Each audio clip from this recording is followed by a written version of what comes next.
बिस्मिल्लाहिर्रहमानिर्रहीम। अस्सलाम वालेकुम students. Class 6 history subject chapter 3A और आज हम करेंगे किन डायनेसिटी को, जिसका टाइम बहुत थोड़ा है, इवन कोई 14-15 ईयर्स के लिए ये आई है, लेकिन इसके किए गए काम सदियों तक याद रहे और सदियों तक रखे गए कि जो इन्होंने प्लानिंग की, जिस तरीके से इन्होंने अपने पॉलिसीज़ बनाई, उन पॉलिसीज़ के against the Qin dynasty ruled for 15 years by 3 इंपीरियर्स के सिर्फ इनके 3 बादशाह आए और इनका जो टोटल टाइम है वो तकरीबन 15 साल का है। 221 से लेकर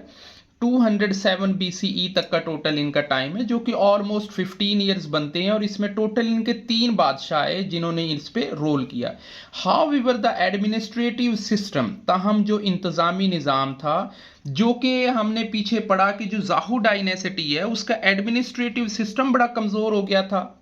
रियासतें एक दूसरे के खिलाफ लड़ रही थीं, लोगों के अंदर इंतशार बहुत ज़्यादा पाया जा रहा था, लेकिन इन्होंने एडमिनिस्ट्रेटिव सिस्टम को बड़ा मजबूत किया and the boundaries of the empire, और जो रियासत है, जो एम्पायर थी इनकी, जो सल्तनत थी, उसकी बाउंड्रीज को मजबूत किया and created during the rule lasted on the next 2 millenniums, और ऐसा कंट्रोल हासिल किया और ऐसे इकदाम किए, ऐसे कानून साजी की, ऐसी प्लानिंग इन्होंने की कि अगले 1000 सालों तक, मिलीनियम कहते हैं 1000 ईयर्स, यानी कई मिलीनियम, नेक्स्ट 2000 सालों तक के लिए इनकी प्लानिंग हो गई। The Kun sought to create a state unified by the structured, centralized political power as well as a large military supported by the stable economy. The Kun sought to create, जो कुन imperial थे इनके, उन्होंने इस चीज को देखा, उन्होंने तलाश किया, उन्होंने सीख, सॉर्ट होता है किसी चीज की तलाश करना, सीख किसी को इंक्वायर करना, कि ऐसी मुत्तहिद स्ट्रक्चर देखें, ऐसा एक यूनिफाइड स्ट्रक्चर देखें, एक ऐसा सेंट्रलाइज पावर का सिस्टम देखें जिसमें लार्ज मिलिट्री सपोर्ट करती हो सारी की सारी इकोनॉमी को, यानी एक मजबूत मुईशत ये बनाना चाह रहे थे। The centralise government bypassed aristocrats, aristocrat कहते हैं मालदार लोगों को, ऐसा तबका जो मालदार होता है, यानी ये जो सेंट्रलाइज गवर्नमेंट थी, इन्होंने बाईपास कर दिया उन मालदार लोगों को जिन्होंने लोगों के ऊपर जुल्म करके, जिन्होंने लोगों को पैसे देकर, जिन्होंने लोगों को अपना कैदी बनाया हुआ था और उनसे अपनी मुलाजमत कराते थे, उनसे अपना जमींदारा कराते थे या उनसे अपने काम कराते थे। So the central government bypass aristocrats to gain direct control, इन्होंने डायरेक्ट कंट्रोल हासिल किया इनकी पॉलिसी के अंदर ओवर द पीसेंट्री, जो किसान थे उनके ऊपर इन्होंने डायरेक्ट कंट्रोल हासिल किया, एरिस्टोक्रेट्स को बाईपास कर दिया, हु कंप्राइज्ड, जो कि the overwhelming majority of the population of the labour force, जो कि पूरी पूरी जो लेबर थी, वहां पे काम करने वाले जो तबके थे, पोट्री का कर रहे थे, पीसेंट्री का कर रहे थे, किसी मेटल मेकिंग का कर रहे थे, तो उनमें जो किसान थे उनकी तादाद सबसे ज़्यादा थी। सो इन्होंने जो डायरेक्ट कंट्रोल है वो किसानों के ऊपर हासिल किया खुद से। They allowed the imperials to oversee ambitious project such as building a great wall, और इन्होंने जब ये जो किसानों के ऊपर जो मेजॉरिटी थी उसके ऊपर अपना कंट्रोल हासिल कर लिया, तो इनके जो मंसूबे थे, जो इनके बेहतर मंसूबे थे, जो खास मकासद के लिए इन्होंने काम करना था, उनके लिए इन्होंने इन किसानों को यूटिलाइज किया, इन्वॉल्व किया, और कई हजार जो हैं, बल्कि 300,000 पीसेंट्स, यानी 300,000 का मतलब अराउंड कोई 3 लाख किसान ऐसे थे और जो कन्विक्टेड थे, जो मुलजिम थे, जिनको कैदी और सजा हो जाती थी, उनको इन्होंने इंगेज किया ग्रेट वॉल ऑफ चाइना बनाने के लिए।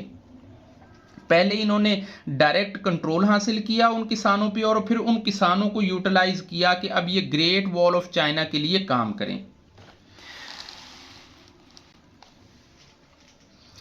सम other achievement of the Qin dynasty, और कुछ और अचीवमेंट भी हैं इसके अलावा, ये जो ग्रेट वॉल है इन्वेडर से बचने के लिए, और ये जो सेंट्रलाइज गवर्नमेंट का इन्होंने सिस्टम लाए, इसके अलावा इन्होंने क्या काम किया, include the standardisation of writing script के जो राइटिंग स्क्रिप्ट है उसे सेंट्रलाइज किया, उसे मुनज़्ज़म किया, उसे ठीक किया। वेट एंड मैयर्स इन्होंने बनाए, वजन करने का जो पैमाना है वो मुकर्रर किया। And implementation of the currency, और जो करेंसी है, जो कॉइन्स हैं, जो ज़ाहू डायनेसिटी के अंदर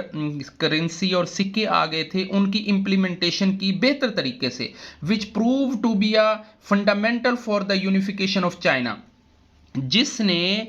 जो चाइना है उसको एक बनने में, यूनिफिकेशन होने में, इत्तिहाद बनने में, एक बनने में बड़ा कलीदी किरदार अदा किया, बड़ा मेन फंडामेंटल बुनियादी किरदार अदा किया। In 220 BC Qin one of the state of the Zhou emperor के 121 के अंदर कौन ने, अकेले एक कुन ने ज़ाहू डायनेसिटी को डिफीट किया, और उसकी 10 स्टेट्स जो हैं इन पॉलिसीज की वजह से, इन आगे चलने वाली प्लानिंग्स की वजह से उसे मुकम्मल तौर पे फारिग कर दिया। Their leader Qin Shi Huangdi made himself emperor the first united China. अब ये हमारे एमसीक्यूज के अंदर भी पूछा जा सकता है कि फर्स्ट इंपीरियर यूनाइटेड चाइना का कौन था, तो वो कैन डायनेसिटी के शी होंग डी थे, जिनका हमें इंफॉर्मेशन होनी चाहिए। He reigned to the 11 years and made great changes in the last he reigned for the 11 years। ये रिगेंड होता है किसी चीज का बादशाहत के लिए बैठना, कुर्सी पे बैठना, hold on a royal office, या समझ लें कि हुकूमत करना। 11 years तक इन्होंने हुकूमत की and made a great changes, और बहुत अच्छी अच्छी इन्होंने तब्दीलियां लेके आए, यहाँ तक कि ये आज भी वो तब्दीलियां जो इन्होंने इम्प्रूवमेंट्स की, जो इन्होंने डेवलपमेंट्स की, वो आज भी चलती हैं। हिज इम्प्लीमेंटेड यूनिफॉर्म लॉ, कि इनका जो कानून था यकसा कानून था, स्टैंडर्ड राइटिंग जो थी, एंड वेट और मैयर्स जो थे, ये आज भी इंप्लीमेंट होते हैं। इस तरीके से इन्होंने निज़ाम को चलाया। He ensured that the distance between the carts wheels, जो कार्ट व्हील होते हैं, जो चैरोट्स होते थे, उनके दरमियान में जो टायरों का डिफरेंस होता था, उसे इन्होंने एक किया, सेम किया for all carts, and they would be the fit for रट्स। रट्स होते हैं किसी जगह पे चल चल